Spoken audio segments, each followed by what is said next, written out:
Alright, today we are going to be talking about lists in Python, and lists in Python is a very important concept you need to understand. In fact, programmers should understand lists not just in Python but in every programming language.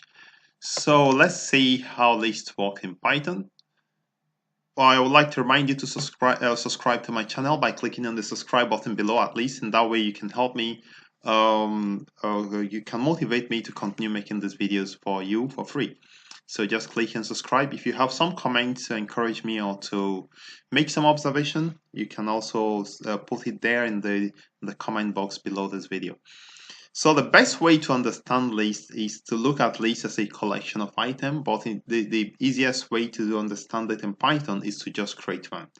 So let's say subjects represent subjects that are offered in a particular school, so they can be held in a list. Let's say these subjects include maths, it also includes physics, Igbo language is a native language. Then we also have okay, let me just remove this so that it will be shorter. And let's say we have chemistry. We also have, let's say, biology. All right, so this is a list of subjects offered in a school. So in Python, you can represent lists using just one name to represent a list of items. So one simple thing you can do with this list is to simply print it out. So the easiest way to print is to say print subjects. So if you say print subject, it's going to dump this list in the output, in the console output. So let's print it by saying print subject, and let's just say run. So you can see it dumped it exactly the way we created it. And one more thing I would like you to know is that if you use single quotes, if you use double quotes, they are all the same thing in working with lists. So instead of using these double quotes, I could use single quotes, and it means I need to use single quotes throughout. So I could just say maths in this way. So, and it also works perfectly. So that is how lists work in Python. I've created one list. So basically you can create list of anything at all. So let's create a list of let's say alphabets equals, so we can just say sorry, this is a mistake, B C and so on. So this is list of characters. Then let's create list of numbers. So let's say scores of students in a particular exam is given as a list of items. Let's say 45, 56,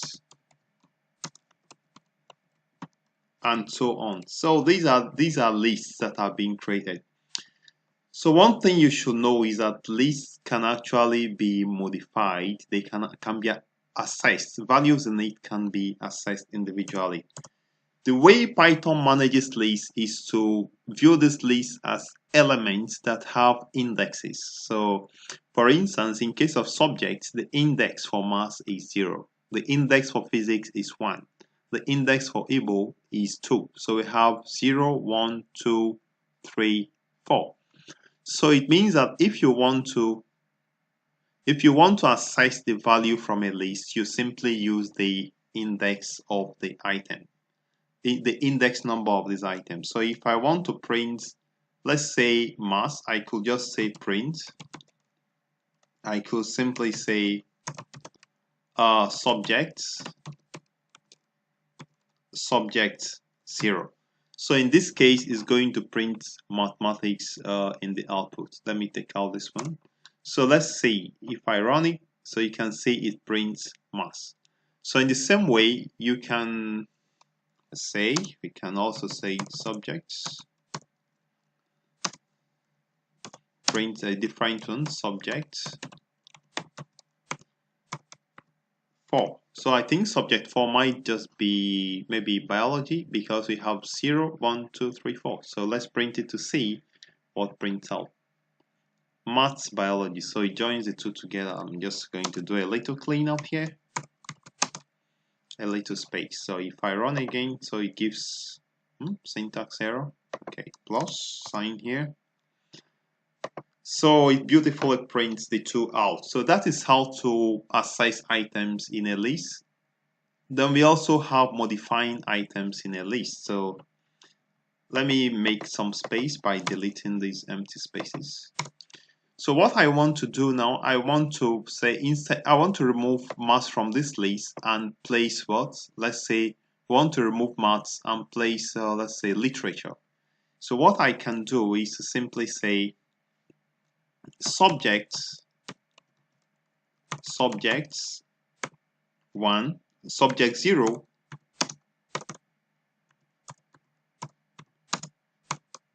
is equal to literature. So in this way, I have placed literature in this list by removing mathematics. So when I say subject 0 is equal to literature, it actually replaces whatever was there before. So if I print subject, the whole list, let's see what is going to come out. So you can see that what we have there now is actually literature. So in the same way, you can do the same thing for any other one. So if you say subject 3, and one good thing about list is that subject 3 is equal to literature. Okay, and that is fine. Because now Python actually recreated this list using this and then change subject 3. So if I run it again, it's going to create this list. And that is why we don't see literature in this place, even though we assigned it before now. So what I want to do is to delete an item from this list. I want to delete, let's say, item 4. Item 4 should be biology. I think the way to delete an item from a list should be, let's see, it should be, I think there is a function that says del. So let's try to use del. Del for delete, del. Something like this would delete an item from the list. So after creating this list, I'm deleting biology, and then I'm going to see what is going to be printed out after deleting item 3, subject 3, which I think might be chemistry. So let's print.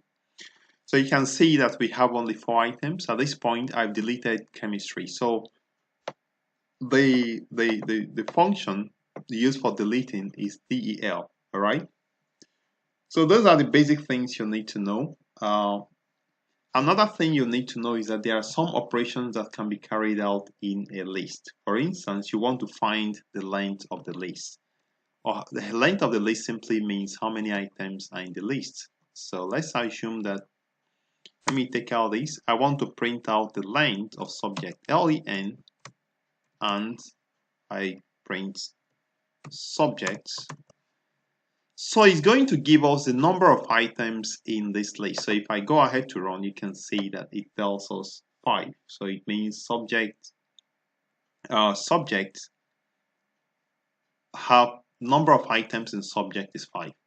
Another thing you can do is to combine two lists. So let's say we want to join two lists like subject and alphabet. You can simply do that by just saying, let's say we have combined, let's just call it combined, equal to subjects plus alphabet.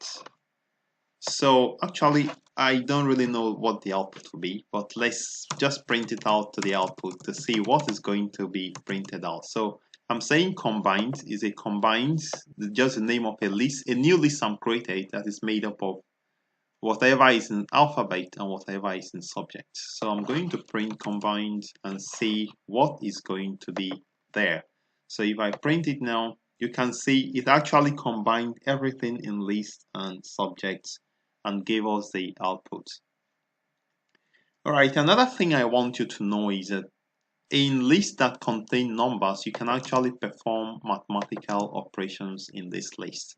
So let's take, for instance, in this school, they've written this exam, and let's say they have very low scores. Let's assume their scores are very, very low. And the teacher decided that he wants to add 10 to each of them. So in that way, you can simply add 10 by saying score plus 10. So let's say new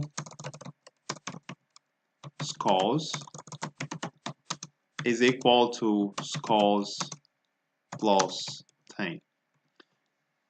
In the real sense, I've not actually used this before, but let's put this. So let's see. So when we say scores plus 10, it simply will add 10 across to all the items in this list. So let's now say new scores. Let's print new scores to see what is going to be there. So I'm going to run it and let's see. So it says only so it says can only concatenate lists, not ints to lists. So somehow it cannot actually do this. Okay, so we'll figure out a way to do this at a different time.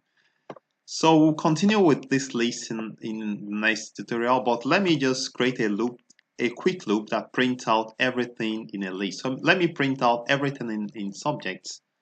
So for that, you simply use a simple loop for item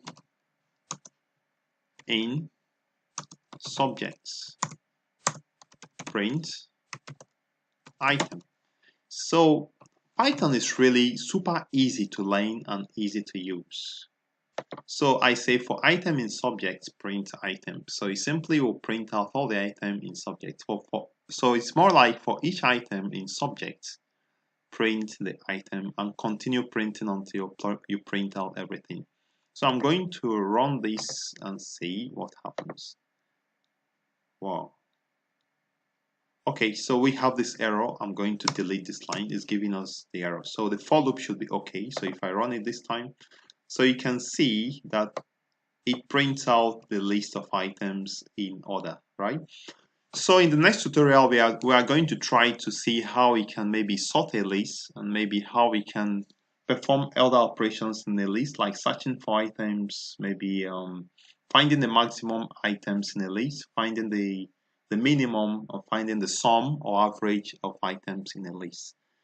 So this we'll see or we'll do in the next tutorial. I would like to remind you to leave a comment if you find this to be informative.